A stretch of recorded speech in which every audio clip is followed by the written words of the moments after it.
आप क्या वो हरामखोर लड़की की वकीली कर रहे हो, जिसने शिवाजी महाराज का अपमान किया है, महाराष्ट्र का अपमान किया है। आप उनके साथ आपके चैनल तरफदारी कर रहे हो।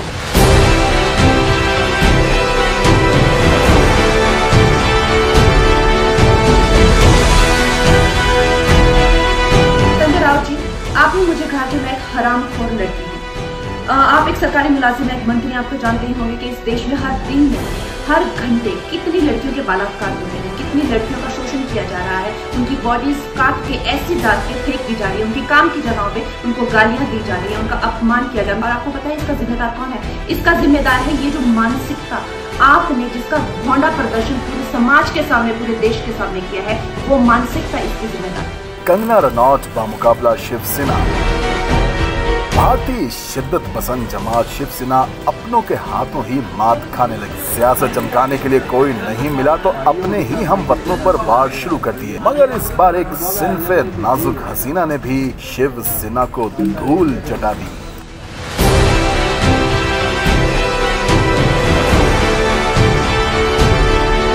बॉलीवुड की स्क्रीन की जान, खूबसूरत, हसीन और चुलबुली अदाकारा कंगना रनौत को शिवसेना को आईना दिखाना महंगा पड़ गया। भारतीय रियासत महाराष्ट्र की सरकार शिवसेना की जानिब से कंगना रनौत को धमकियां दी जाने लगी। शिवसेना के महान लीडर संजय रावत की जानिब से कंगना रनौत को खुल्लम खुल्ला धमकी दी गई और गालियां भी दी। मुझे लगता है इसी व्यक्ति को उसके बाप को यहाँ लेकर आना पड़ेगा। आपका भी बाप दिखाइए। अगर बाप, शिवसेना सिर्फ महाराष्ट्र की जागीर नहीं है ना, सब पार्टी उसमें है, सभी लोगों का है ना। हम सब मिलकर तय करेंगे क्या होता है कानून। वो लड़की ने जो बात किया वो कानून के रिस्पेक्ट है क्या? आप क्या वो हरामखोर लड़की की वकीली कर रहे हो, जिसने शिवाजी महाराज का अपमान किया है, महाराष्ट्र का अपमान किया है। आप उनके साथ आपके चैनल तरफदारी कर रहे हो। कंगना रनौत भी किसी तौर पीछे ना हटी और एक बार फिर इस धमकी का जवाब देने के लिए ट्विटर पर एक वीडियो डाल दी, जिसमें हसीन अदाकारा ने संजय रावत की धमकी का जवाब दिया।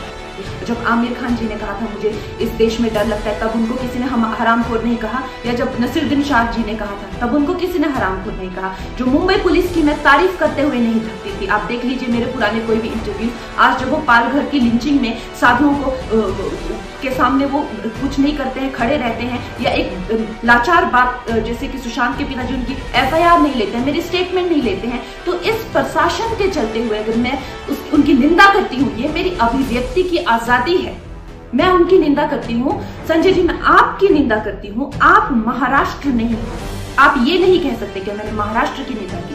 और संजय जी, मैं 9 सितंबर को आ रही हूँ। आपके लोग कह रहे हैं कि आप लोग मेरा जबड़ा तोड़ देंगे, आप लोग मुझे मार डालेंगे। आप लोग मुझे मारिए, क्यों? क्योंकि इस देश की जो मिट्टी है वो ऐसे ही खून से सींच कर इस देश की जो गरिमा है और अस्मिता के लिए न जाने कितने लोगों ने अपनी जान दी है। और हम भी देंगे संजय जी, हम भी देंगे, क्योंकि हमको भी वो कर्ज निभाना है। मिलते हैं 9 सितंबर को। बदले की आड़ में पागल शिवसेना ने कंगना रनौत के मुंबई में कायम दफ्तर पर मुंबई म्यूनिसिपल कॉर्पोरेशन की जानिब से गैर कानूनी तामीरात की आड़ में रेड कर दी और दफ्तर के बाहर नोटिस चिस्मा कर दिया। बादअज़ां कंगना के दफ्तर पर क्रेन चलाकर उसे मसमार कर दिया गया।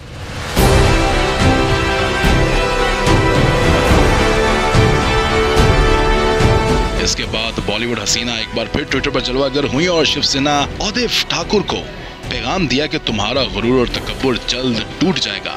उद्धव ठाकरे, तुझे क्या लगता है कि तूने फिल्म माफिया के साथ मिलकर मेरा घर तोड़ के मुझसे बहुत बड़ा बदला लिया है?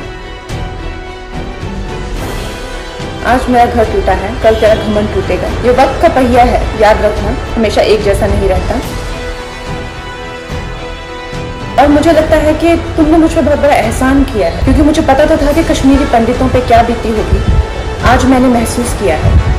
शिवसेना और कंगना रनौत के दरमियान जारी इस जंग ने ट्विटर पर हंगामा बपा कर दिया। कंगना रनौत के फैंस ने ट्विटर पर कंगना रनौत का भरपूर साथ दिया। ऊंट तो किसी करवट नहीं बैठा, मगर शिवसेना जैसी शिद्दत पसंद जमात के ढोल का पोल उनकी अपनी भारतीय अदाकारा और जनता ने खोल कर रख दिया।